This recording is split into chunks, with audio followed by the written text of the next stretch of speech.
నమస్తే మీ అందరికీ. ఈరోజు ఈ కార్యక్రమం ద్వారా సైన్స్ విభాగంలో కెమిస్ట్రీకి సంబంధించినటువంటి కాంటెంట్ను మీకు టెట్ కొరకు అందించబోతున్నాను. అందులో భాగంగా మొత్తము 5 చాప్టర్లు మనకు సిలబస్లో ఇవ్వటం జరిగింది. ఆ 5 చాప్టర్లలో మొట్టమొదటి చాప్టర్ పేరు మ్యాటర్ అరౌండ్ అస్. మొదటి చాప్టర్ పేరు మ్యాటర్ అరౌండ్ అస్ అంటే మన చుట్టూ ఉండబడినటువంటి పదార్థము మొట్టమొదటిది. రెండవది రసాయనిక సంయోగ నియమాలు కెమికల్ ఈక్వేషన్స్, అది రెండవ చాప్టర్. మూడవ చాప్టర్ని కనుక చూసినట్లయితే మెటలర్జీ అనేది మూడవ చాప్టర్. అదేవిధంగా ఇంకో చాప్టర్లో periodic table, chemical bond. Next last చాప్టర్గా పీరియాడిక్ టేబుల్. మొత్తము ఈ 5 చాప్టర్ల నుండి 6 ప్రశ్నలు వస్తున్నాయండి. మొదటగా మనం గమనించాల్సినటువంటి అంశం ఏంటంటే టోటల్ సైన్స్ పార్ట్ నుండి 24 మార్కులకు వస్తే పెడగాగ్ నుండి 6 మార్కులు, అంటే మొత్తము సైన్స్ విభాగానికి 30 మార్కులలో 24 మార్కులు సైన్స్ టోటల్గా కంటెంట్ పార్ట్ నుండి ఉంటే, అందులో బయో సైన్స్ 12 మార్కులకు, ఫిజిక్స్ 6 మార్కులకు, కెమిస్ట్రీ 6 మార్కులకు వస్తున్నవి. మనకు తెలంగాణ గవర్నమెంట్ వాళ్ళు టెట్ కొరకు ఇచ్చినటువంటి సిలబస్ లోపల ప్రధానంగా 5 చాప్టర్లు ఉన్నవి. ఆ 5 చాప్టర్ల మీద మనం కాన్సన్ట్రేట్ చేసినట్లయితే మనము విజయాన్ని సాధించడానికి లేదా ఈ టెట్లో బెస్ట్ స్కోర్ సాధించడానికి అవకాశం ఉంటుంది. అందులో భాగంగా ముఖ్యంగా కెమిస్ట్రీలో రహస్యంగా లేదా మంత్రాస్ ఇన్ కెమిస్ట్రీ అని జనరల్గా నేను చెప్తూ ఉంటుంటాను. అందులో ప్రధానమైనటువంటివి 5 లేక 6 అంశాలు ఉన్నాయండి. ఈ 5 లేక 6 అంశాల మీద గనక పట్టు సాధించినట్లయితే మనం సులభంగా కెమిస్ట్రీ నుంచి టెట్ లోపల అడగబడుతున్నటువంటి ప్రతి క్వశ్చన్ అటెంప్ట్ చేసి మనము బెస్ట్ ర్యాంకును లేదా బెస్ట్ మార్క్స్ను సాధించడానికి అవకాశం ఉంటుంది.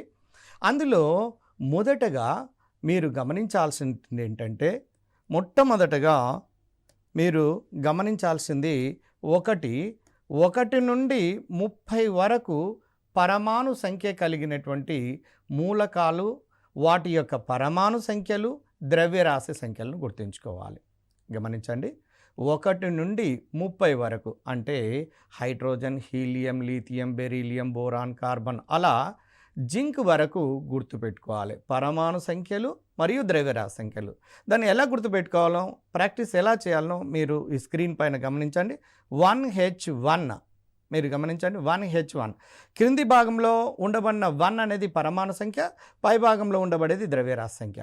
నెక్స్ట్ హీలియాన్ని కనుక తీసుకున్నట్లయితే హీలియం యొక్క సింబల్ He, దాని పరమాణు సంఖ్య 2, ద్రవ్యరాశి సంఖ్య 4. ఇలా మనము 30 వరకు రాసి ప్రాక్టీస్ చేయాలండి. ఇది మొదటి రహస్యము. రెండవది ఏంటంటే ఇదే 1 నుండి 30 వరకు మూలకాల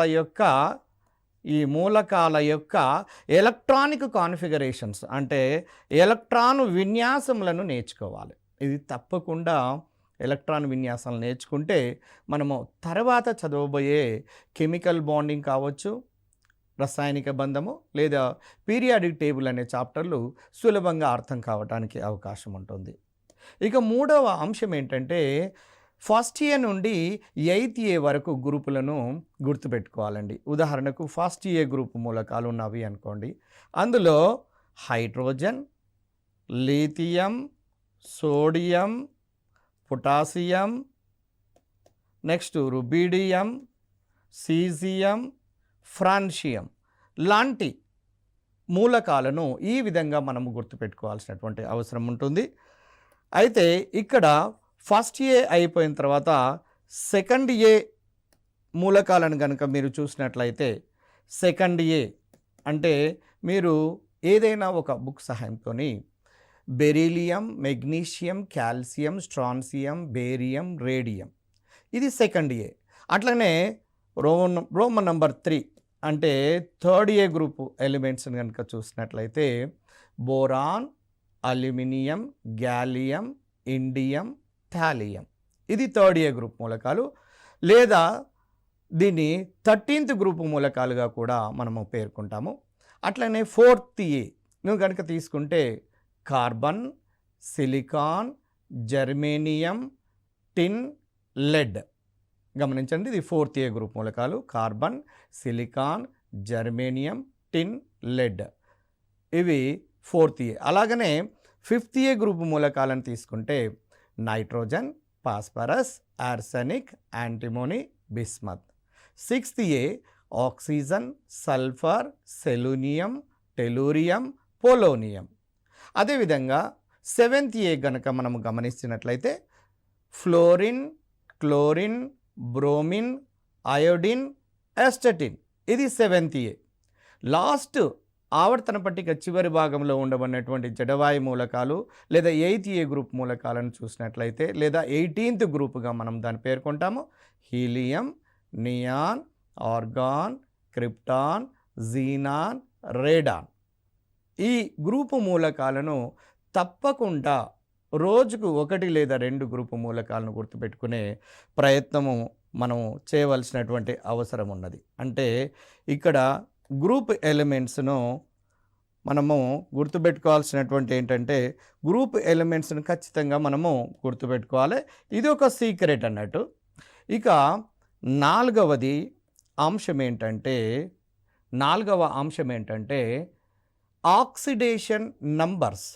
చూడండి, ఆక్సిడేషన్ నంబర్స్ను తెలుగులో ఆక్సీకరణ స్థితులు అంటారండి. ఇవి గుర్తుంచుకోవటం వల్ల మనకు ప్రధానమైనటువంటి లాభం ఏంటంటే ఒక రసాయనిక ఫార్ములాను సులభంగా రాయటానికి అవకాశం ఉంటుంది. దానికి సంబంధించినటువంటివి ఆక్సీకరణ స్థితులను మీరు ఒక్కసారి గమనించి చూడండి. మీకు గ్రూప్ వైజ్గా ఆక్సీకరణ స్థితులను నేను మీకు తెలియచేస్తాను. అవి మీరు రాయటానికి ప్రయత్నం చేయండి. ఇందులో ఫస్ట్ది చూడండి, ఫస్ట్ ఏ గ్రూప్ ఎలిమెంట్స్ని కనుక తీసుకున్నట్లయితే +1. సెకండ్ ఏ గ్రూప్ ఎలిమెంట్స్ని కనుక తీసుకున్నట్లయితే +2. ఫస్ట్ ఏ +1, సెకండ్ ఏ +2, థర్డ్ ఏ గ్రూప్ ఎలిమెంట్స్ని కనుక తీసుకుంటే +1 అండ్ +3. గమనించండి, ఫోర్త్ ఏ గ్రూప్ మూలకాలను కనుక తీసుకుంటే +2 మరియు +4. చూడండి, ఫస్ట్ ఏ +1, సెకండ్ ఏ +2, థర్డ్ ఏ +1, +3, ఫోర్త్ ఏ +2, +4. ఇక ఫిఫ్త్ ఏ గ్రూప్ మూలకాలను కనుక తీసుకొని చూసినట్లయితే ఫిఫ్త్ ఏ గ్రూప్ మూలకాలను మనము గమనించినట్లయితే వాటి యొక్క ఆక్సీకరణ స్థితులు ఫిఫ్త్ ఏ గ్రూప్ మూలకాలలో ఉండబడినటువంటి ఆక్సీకరణ స్థితులు ఫిఫ్త్ ఏ గ్రూప్ మూలకాలలో ఉండబడినటువంటి ఆక్సీకరణ స్థితుల గురించి మీరు ఒకసారి గమనించండి. ఫిఫ్త్ ఏ ఇందులో -3 +3 +5.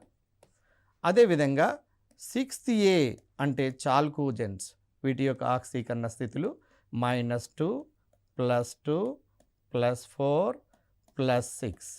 ఈ విధంగా గుర్తుంచుకోండి.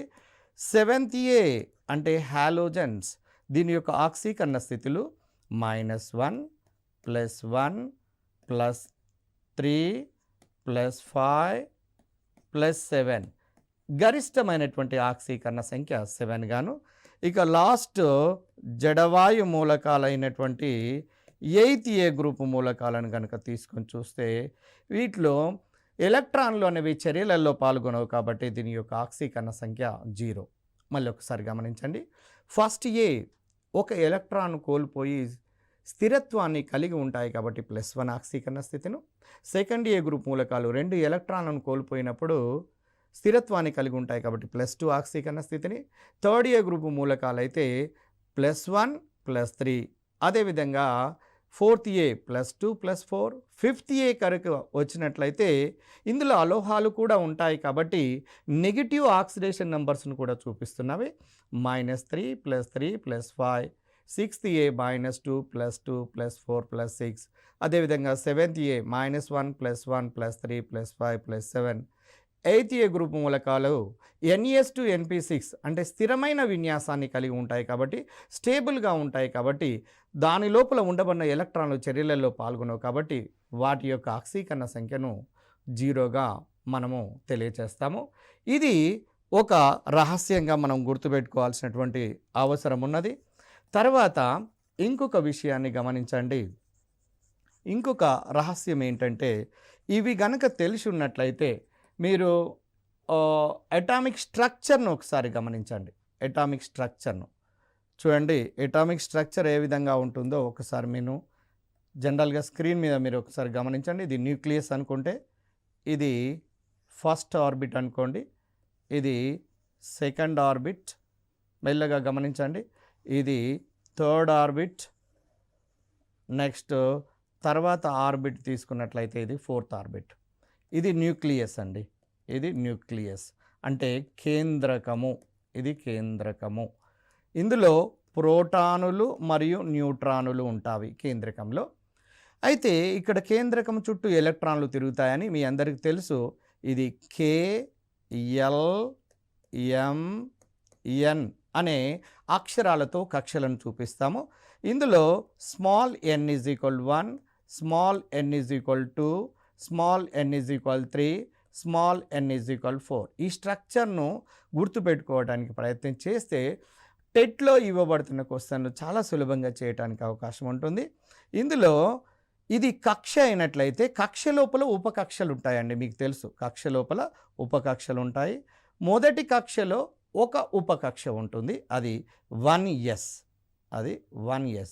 ఇక రెండవ కక్ష లోపల 2 ఉపకక్షలు ఉంటాయి, అది 2s అండ్ 2p.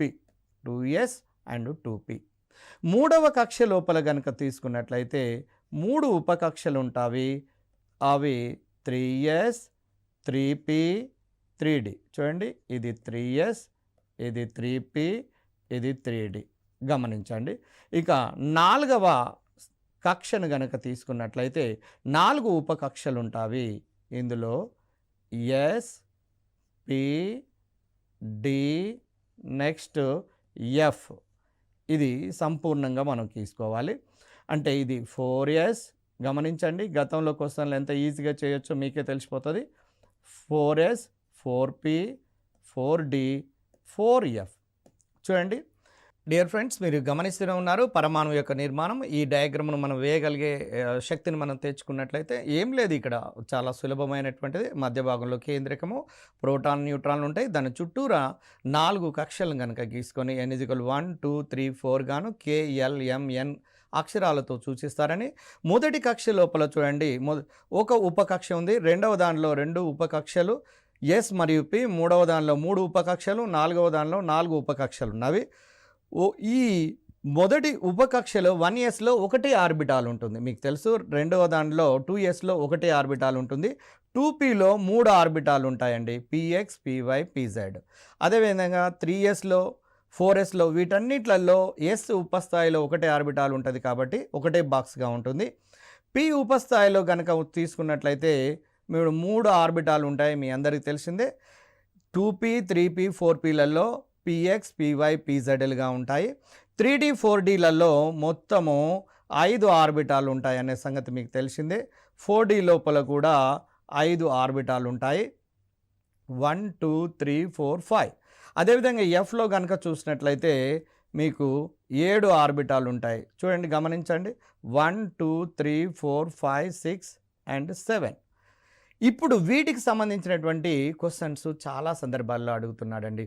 అంటే మొదటి అంటే కేంద్రకం చుట్టూ ఉన్నటువంటి కక్ష మీరు గమనించండి. కేంద్రకం చుట్టూ ఉన్నటువంటి మొదటి కక్షలో ఒక కక్ష ఉంటే ఆ ఒక కక్షలో ఒక ఉపస్థాయి ఉన్నది. ఆ ఉపస్థాయిలో గరిష్టంగా ఉండబడే ఎలక్ట్రాన్ల సంఖ్య 2 అండి. ఒక ఆర్బిటాల్లో 2 ఎలక్ట్రాన్లు పడతాయి కాబట్టి మొదటి కక్ష లోపల గరిష్టంగా ఉండబడే ఎలక్ట్రాన్ల సంఖ్య 2. అయితే ఇక్కడ మనం గమనించాల్సింది ఏంటంటే కక్షల సంఖ్య తెలుసుకోవటానికి n తోని n ఈజ్ ఈక్వల్ టు 1 అనుకోండి, ఒక కక్ష ఉంది. n ఈజ్ ఈక్వల్ టు 2 అంటే 2 కక్షలు ఉన్నాయి. n ఈజ్ ఈక్వల్ 3 అంటే 3 కక్షలు ఉన్నాయని అర్థం. అదేవిధంగా n విలువను బట్టి ఉపస్థాయిలను కూడా ఉపస్థాయిల సంఖ్యను కూడా తెలుసుకోవచ్చు. n ఈజ్ ఈక్వల్ 1 అంటే ఒక ఉపస్థాయి ఉంది. n ఈజ్ ఈక్వల్ 2 అంటే 2 ఉపస్థాయిలు s మరియు p. n ఈజ్ ఈక్వల్ 3 అంటే 3 ఉపస్థాయిలు ఉన్నాయి s p d. అదేవిధంగా n ఈజ్ ఈక్వల్ 4 అంటే s p d f. ఈ విధంగా 4 ఉపస్థాయిలను కలిగి ఉన్నటువంటి కక్ష ఏది అంటే 4. ఇక n విలువను బట్టి కక్షల సంఖ్య ఉపస్థాయిల సంఖ్య తెలుసుకోవచ్చు. కానీ మనము ఆర్బిటాల సంఖ్యను తెలుసుకోవాలంటే n² n అనేది ప్రధాన క్వాంటం సంఖ్యను తెలియజేస్తుంది. స్మాల్ n అనేది n² ద్వారా మీరు గమనించండి. n² అనే దాని ద్వారా మనము ఏం తెలుసుకోవచ్చు అంటే ఇక్కడ ఆర్బిటాల సంఖ్యను తెలుసుకోవచ్చు అండి. ఆర్బిటాల సంఖ్య n ఈజ్ ఈక్వల్ 1 అనుకోండి, మొదటి కక్షలో ఉండబడే ఆర్బిటాల సంఖ్య 1² అంటే 1. రెండవ కక్ష లోపల ఉండబడే ఆర్బిటాల సంఖ్య గతంలో అడిగినటువంటి క్వశ్చన్లు ఇక్కడ ఉన్నవి కాబట్టి దీనికోసమనే ఈ స్ట్రక్చర్ పార్ట్ మీద అవగాహన కోసం ముందుగా తెలియచేయడానికి ప్రయత్నం చేస్తున్నాను. అయితే ఇక్కడ గమనించండి, n ఈజ్ ఈక్వల్ 3 ఇచ్చాడండి గతంలో టెట్ ఎగ్జామినేషన్లో. n ఈజ్ ఈక్వల్ 3 అడిగిన ప్రశ్న ఏంటంటే n ఈజ్ ఈక్వల్ 3 అయినప్పుడు దాని లోపల ఉండబడే ఆర్బిటాల సంఖ్య ఎంత, గరిష్ట ఎలక్ట్రాన్ల సంఖ్య ఎంత అని అడిగాడు. అప్పుడు n ఈజ్ ఈక్వల్ 3 అంటే 3² అవుతుంది. 3² అంటే 9 ఆర్బిటాలు ఉంటాయి. 9 ఆర్బిటాలు అంటే ఒక్క ఆర్బిటాల్లో 2 ఎలక్ట్రాన్లు పడతాయి కాబట్టి 9 × 2 అంటే 18 ఎలక్ట్రాన్స్. 9,18 ఆప్షన్ ఉండబడినటువంటిది ఆన్సర్ కరెక్ట్ అవుతుంది. అదేవిధంగా నెక్స్ట్ ఇంకొక టెట్ ఎగ్జామినేషన్లో ప్రీవియస్ లోపల n ఈజ్ ఈక్వల్ 4 అయినప్పుడు దాని లోపల ఉండబడే గరిష్ట ఆర్బిటాల సంఖ్య అడిగిండండి. అంటే n ఈజ్ ఈక్వల్ 4 అంటే అప్పుడు ఏమవుతుంది, 4² అవుతుంది. 4² అంటే 16 అంటే 16 ఆర్బిటాలు ఉన్నవి అని అర్థమవుతుంది. చూడండి n ఈజ్ ఈక్వల్ 4లో మీరు బొమ్మలో గమనించండి, స్ట్రక్చర్ లోపల 4sలో ఒక ఆర్బిటాల్, 4pలో 3, 4dలో 5, అదేవిధంగా 4fలో 7, మొత్తం లెక్కించినట్లయితే 16 ఆర్బిటాల్స్ ఉన్నట్టుగా తెలుస్తున్నది. నెక్స్ట్ ఇంకొక అంశము మనం గమనించాల్సినటువంటిది ఏంటంటే రైటింగ్ ఫార్ములా.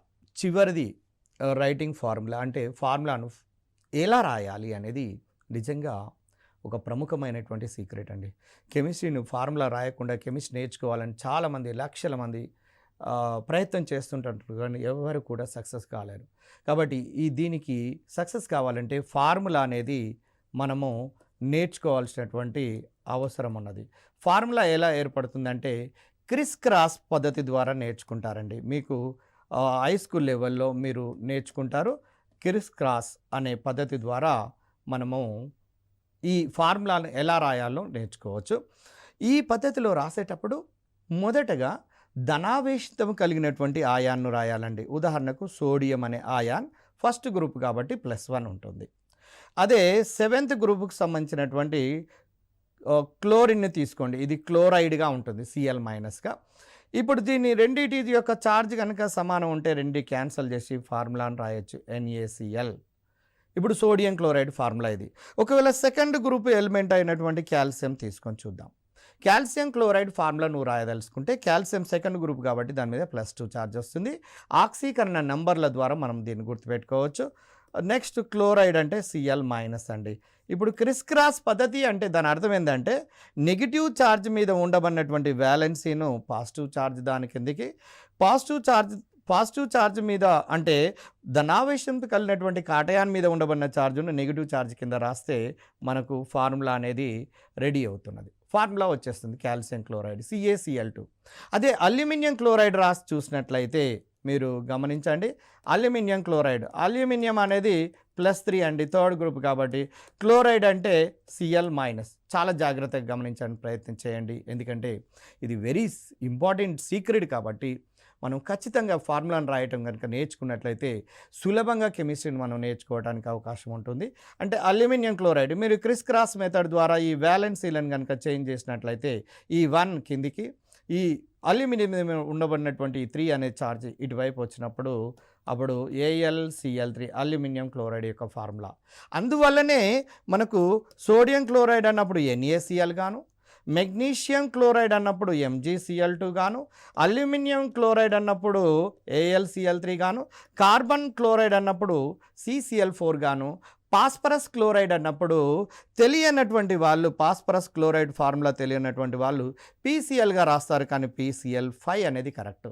ఎందుకంటే పాస్పరస్ మీద ఉండబడినటువంటి ఛార్జ్ +5 కాబట్టి క్రిస్ క్రాస్ పద్ధతి ద్వారా ఈ విధంగా మనము ఒక ఫార్ములాను రాయటానికి అవకాశం ఉంటుంది. కాబట్టి మీరు ఉదాహరణకు కాల్షియం సల్ఫేట్ రాయాలి అనుకోండి. కాల్షియం సల్ఫేట్ Ca+2SO4-2 చూడండి, Ca+2SO4-2 ఇది ఆక్సిజన్. ఇప్పుడు 2 చార్జెస్ కనుక సేమ్ ఉంటే డైరెక్ట్గా ఫార్ములా రాయొచ్చండి, క్యాన్సిల్ చేసుకొని CaSO4. అల్యూమినియం సల్ఫేట్ రాయాలి అనుకోండి. అల్యూమినియం సల్ఫేట్ని ఏ విధంగా రాస్తారు అంటే చూడండి, అల్యూమినియం యొక్క ఛార్జ్ +3, సల్ఫేట్ యొక్క ఛార్జ్ -2. ఇప్పుడు ఈ రెండింటిని కనుక క్రిస్ క్రాస్ చేసి మీరు రాసి చూడండి, దీని ఫార్ములా ఏ విధంగా అవుతున్నదో మీకే తెలిసిపోతుంది. Al2SO4 taken 3 times. ఈ విధంగా మనము అల్యూమినియం సల్ఫేట్ అనే ఫార్ములాను రాస్తూ ఉంటుంటాము. ఫార్ములా రాయటం ఏ విధంగానో మీకు తెలిసింది. ఫార్ములా రాయాలంటే క్రిస్ క్రాస్ పద్ధతిని వాడాలి. క్రిస్ క్రాస్ పద్ధతిలో రాసేటప్పుడు మొదటగా ధనావేశం కలిగినటువంటి ఛార్జ్ కలిగినటువంటి కాటయాన్ రాయాలి. మీకు ఉదాహరణకు ఇప్పుడే మీకు చూపించాను. కాల్షియం తీసుకుంటే Ca+2. ఒకవేళ నెక్స్ట్ ఇంకొక ఆయాను సల్ఫైట్ SO3-2ను తీసుకొని చూద్దాము. దీని యొక్క ఫార్ములా రాయాలనుకోండి, కాల్షియం సల్ఫైట్ +2 -2 ఇక CaSO3. అంటే దీన్ని బట్టి నీకు ఒక ఫార్ములా రాయటం రావాలి అంటే ఖచ్చితంగా మనం చేయాల్సినటువంటి అంశం ఏంటంటే ఆక్సీకరణ స్థితులను గుర్తుంచుకోవాలి. అంటే గ్రూప్ వైజ్గా మూలకాలు గుర్తున్నట్లయితే వాటి యొక్క ఛార్జెస్ మనకు గుర్తుండటానికి అవకాశం ఉంటుంది. వాటి ఛార్జెస్ కనుక తెలిసినట్లయితే మనం ఫార్ములా రాయడానికి సులభంగా ఉంటుంది. ఒకవేళ పాజిటివ్ ఛార్జ్ మీద +2, నెగిటివ్ ఛార్జ్ మీద -2 ఉన్నప్పుడు 2 క్యాన్సిల్ అయ్యి డైరెక్ట్గా ఫార్ములా రాస్తాం. ఏదైనా ఈక్వల్ ఛార్జ్ ఉన్నప్పుడు మనము క్యాన్సిల్ చేసి ఫార్ములాను రాసేయచ్చు. కానీ ఈక్వల్గా లేనప్పుడు మాత్రం క్రిస్ క్రాస్ పద్ధతిలో దీనికి రెండింటిని చేంజ్ చేస్తూ కనుక రాసినట్లయితే మనకు ఒక ఫార్ములా అనేది తయారవుతున్నది. కాబట్టి ఫార్ములా రాయటం అనేది తెలిసినట్లయితే మనకు మొత్తం కూడా సులభంగా అవుతున్నది. ఎందుకంటే ఫార్ములా రాయటం ఎప్పుడైతే వస్తుందో రసాయనిక సమీకరణం రాయటం వస్తుంది. రసాయనిక సమీకరణం రాయటం ఎప్పుడైతే వస్తుందో రసాయనికంగా బ్యాలెన్స్ అంటే తుల్యం చేయటం కూడా వచ్చేస్తుంది. దానివల్ల తుల్యం చేయటం మీద గతము లోపల అంటే మోల్ కాన్సెప్ట్ బేస్ మీద బ్యాలెన్స్డ్ ఈక్వేషన్స్ మీద రసాయనిక సమీకరణాల మీద చాలా సందర్భాల్లో చాలా క్వశ్చన్స్ అడగటం జరిగింది. అంచేత మీరు ఖచ్చితంగా ఈ ఫార్ములాను నేర్చుకోవాల్సినటువంటి అవసరం ఉన్నది. కాబట్టి వీటిని ఇన్ జనరల్గా నేను ఏమని పిలుస్తానంటే మంత్రాస్ ఇన్ కెమిస్ట్రీ అని. అంటే సులభంగా కెమిస్ట్రీని నేర్చుకోవటానికి ఈ అంశాలు ఖచ్చితంగా మనం తెలిసి ఉండాలి అని.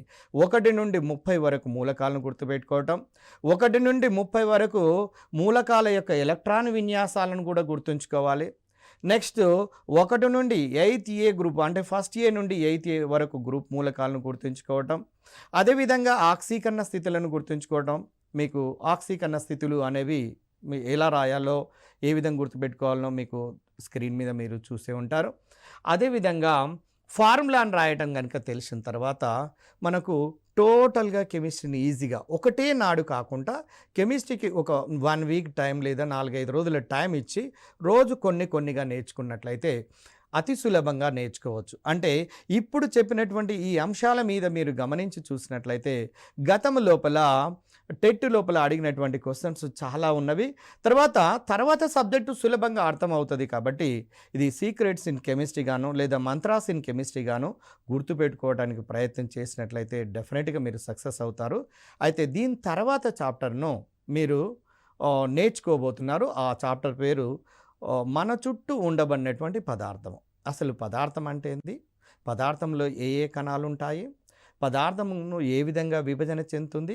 పదార్థం యొక్క స్థితులు ఏంటి? అంటే ఘన, ద్రవ, వాయు స్థితులు. పదార్థం యొక్క రూపాలేంటి? మూలకము, సమ్మేళనము, మిశ్రమము. మిగిలినటువంటి మూలకము లక్షణాన్ని బట్టి ఏ విధంగా వర్గీకరిస్తారు? అదేవిధంగా సమ్మేళనాన్ని స్థితులను బట్టి ఎన్ని రకాలుగా వర్గీకరిస్తారు? నేచర్‌ని బట్టి ఎన్ని రకాలుగా వర్గీకరిస్తారు? అనే విషయాలను మొత్తం కూడా తర్వాత క్లాసులలో మనం చూడబోతున్నాం. కాబట్టి మీరు దయచేసి మై డియర్ ఫ్రెండ్స్, మీరు ఖచ్చితంగా గుర్తుపెట్టుకోవాల్సినటువంటి అంశాలను, ఈ సీక్రెట్స్‌ను రోజు కొన్నిగా తీసుకొని మీరు గుర్తుపెట్టుకున్నట్లయితే సబ్జెక్ట్‌ను సులభంగా, నెమ్మదిగా ఒకటే నాడు దీన్ని చూసి భయపడబాకండి. మీరు మెల్లమెల్లగా నేర్చుకోవడానికి ప్రయత్నం చేయండి. 8 గ్రూపులు కూడా ఒకటే రోజు నాడు కాకుండా కొన్ని గ్రూపులను గుర్తుపెట్టుకోండి. ఆల్రెడీ గ్రూప్స్ కనుక వచ్చినట్లయితే మీకు నెక్స్ట్ అంశాలను, ఈ 6 అంశాల మీద మనకు పట్టు ఉందా లేదో మీరు గమనించండి. ఆ తర్వాత నెక్స్ట్ చాప్టర్ లోపలికి మనము వెళ్దాము. ఆ చాప్టర్‌ను ఉండబడినటువంటి కెమిస్ట్రీ లోపల ఉండబడిన ప్రాథమిక భావనలు చూసినట్లయితే మనం సులభంగా కెమిస్ట్రీను నేర్చుకొని ఈ టీచర్ ఎలిజిబిలిటీ టెస్ట్ లోపల ది బెస్ట్ స్కోర్ను సాధించడానికి అవకాశం ఉంటుంది. తర్వాత ఈ పదార్థము అంటే మ్యాటర్కి సంబంధించినటువంటి అంశాల గురించి మనము నెక్స్ట్ క్లాస్లో చూడబోతాము. Thank you.